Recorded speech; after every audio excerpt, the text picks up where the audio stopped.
Welcome to BSACI. BSACI topper স্টকের আরো একটি পর্বে তোমাদের সকলকে স্বাগত।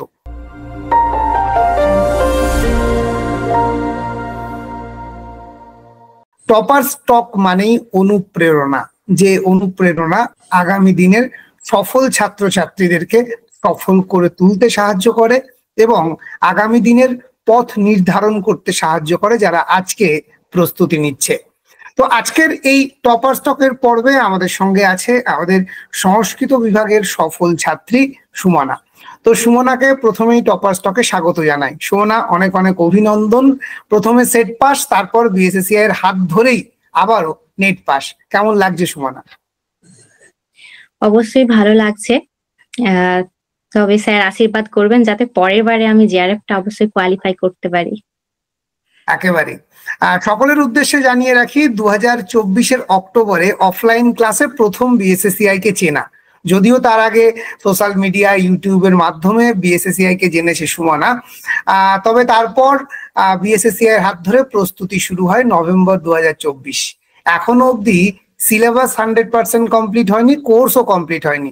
তার মধ্যে থেকেই সেই নেট পাওয়ার যে স্বপ্ন নিয়ে বিএসএসিআই ভর্তি হওয়া, সেই স্বপ্ন পূরণ হওয়া।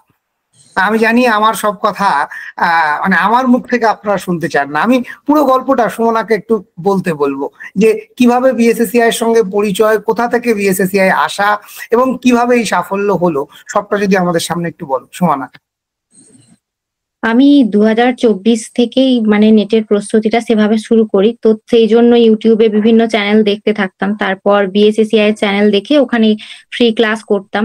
তারপর 2024-এর অক্টোবরে একটা অফলাইন সেমিনার হয়েছিল বেলুড়ের ওখানে, তো ওখানে গিয়ে করেছিলাম, তো খুব ভালো লেগেছিল। তারপরে বাড়িতে এসে আমি ঠিক করি যে হ্যাঁ, আমি এবার বিএসএসিআই এর হাত ধরেই আমার পড়ার জার্নিটা আমি এগিয়ে নিয়ে যাব।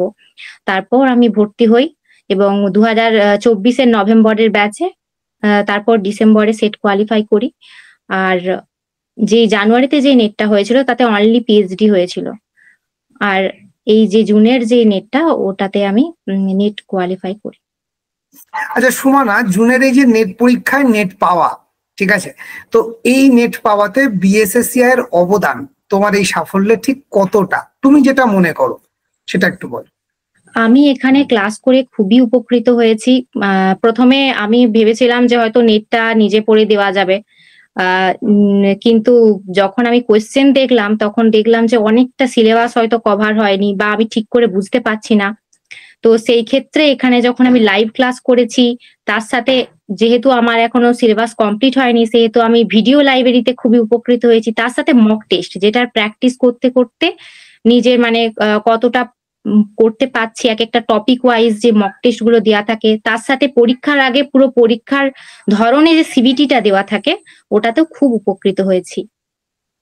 মানে মোট কথা বিএসএসিআই এর প্রত্যেকটা ফিচার্স একেবারে আষ্টে পৃষ্ঠে ব্যবহার করেছো এবং তার ফল এখন পাচ্ছ, তাই তো সুমনা? হ্যাঁ স্যার। কতটা আত্মবিশ্বাসী পরের বারে জিআরএফ নিয়ে? স্যার আমি তো যেভাবে এখন পড়ছি আমি পড়াটা সেভাবে চালাবো, তবে আমার মনে হচ্ছে আরেকটু ডিটেলসে পড়তে হবে, কারণ কোয়েশ্চেন তো যেই হারে জটিল হয় সেই হেতু। আর আমার এবারে পেপার ওয়ানটা যেহেতু একটু প্রবলেম হয়েছে, তো পেপার ওয়ানটার দিকে আমাকে আরেকটু জোর দিতে হবে। তো চেষ্টা অবশ্যই করবো যাতে আমার পরের বারে জিআরএফটা হয়ে যায়। আপনি আশীর্বাদ করবেন স্যার। একদম, সব সময়। আচ্ছা সুমনা, পেপার ওয়ান আমাদের সংস্কৃত ছাত্রছাত্রীদের কাছে পেপার ওয়ানের ম্যাথ রিজনিং মানে একটা জটিল বিষয়, যেন সে মাথায় ঢোকে না, মানে কি বলবো। এবং তার থেকে যদি দেখা যায় এবছরের যে প্রশ্ন, বেশ কিছু অন্য ধরনের প্রশ্ন এসছে। সব মিলিয়ে বিএসএসিআই এর পেপার ওয়ানের প্রস্তুতি তোমার এই পেপার ওয়ান ক্র্যাক করতে কতটা হেল্প করেছে, কিভাবে করেছে, যদি একটু ফিডব্যাক দাও। পেপার ওয়ানে যেই চ্যাপ্টার গুলো থিওরি ভিত্তিক আছে, সেই চ্যাপ্টার গুলোতে আমরা মানে যতটাই পড়ি না কেন, সেখান থেকে একটা কোয়েশ্চেন একটু আউট অফ সিলেবাস আসার চান্স থাকে। কিন্তু যদি আমরা ডিআইটা তারপর আনসিনটা ঠিকভাবে করি, তার সাথে রিজনিংটা ঠিক করে করি, সেখানে অনেকটা নাম্বার কভার হয়ে যায়। তো আর্টস এর ব্যাকগ্রাউন্ড থেকে হওয়ার কারণে অঙ্কতে তো একটু ভীতি থাকেই, কিন্তু এখানে পরে অঙ্কে সে হয়েছে। আর এখন আর রিজনিং এর দিকটাও দূর হয়ে এখন করতে। আচ্ছা, আরেকবার যদি একটু বলো, কারণ তোমার কথাটা নেটওয়ার্ক ইস্যুর জন্য একটু কেটে গেল। ম্যাথস আর রিজনিং এর প্রস্তুতিতে তুমি ঠিক কিভাবে বিএসএসসিআই সাহায্য পেয়েছো? শোনা, তোমার মাইকটা মিউট হয়ে গেছে। হ্যালো। হ্যাঁ হ্যাঁ, বলছি স্যার, আগে ম্যাথস আর রিজনিং এর বিষয়টা যদি আরেকবার একটু বলো।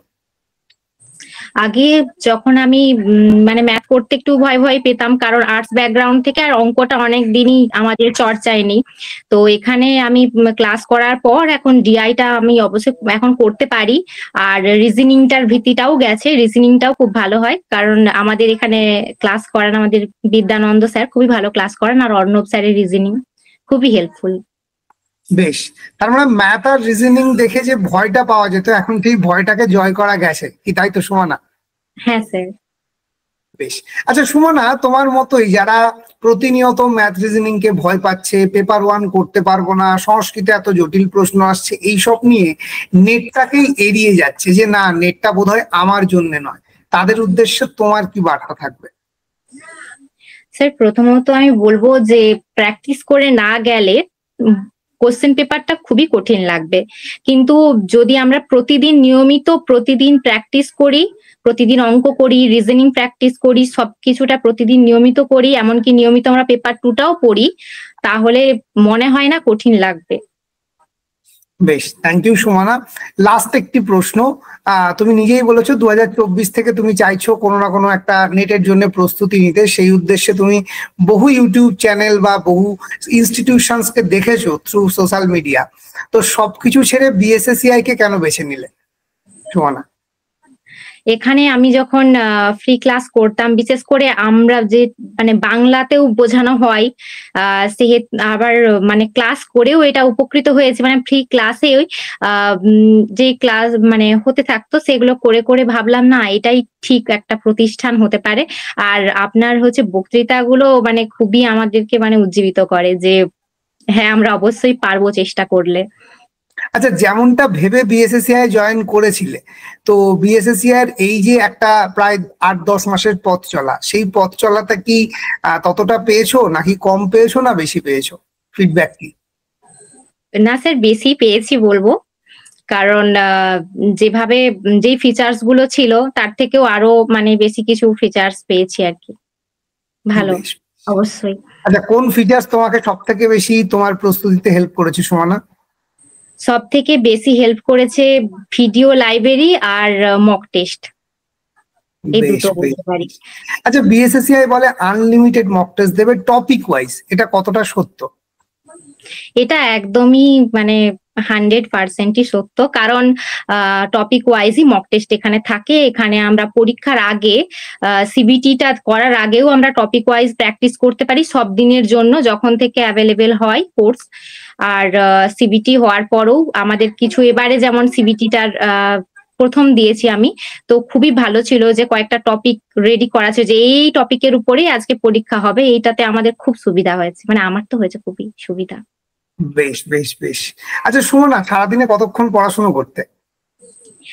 আমি সেরকম মানে যে প্রচুর পড়তাম এরকমটা নয়, তবে যখন পড়তে বসতাম তখন সেই টাইমটা পড়তাম 3 ঘন্টা এরকম।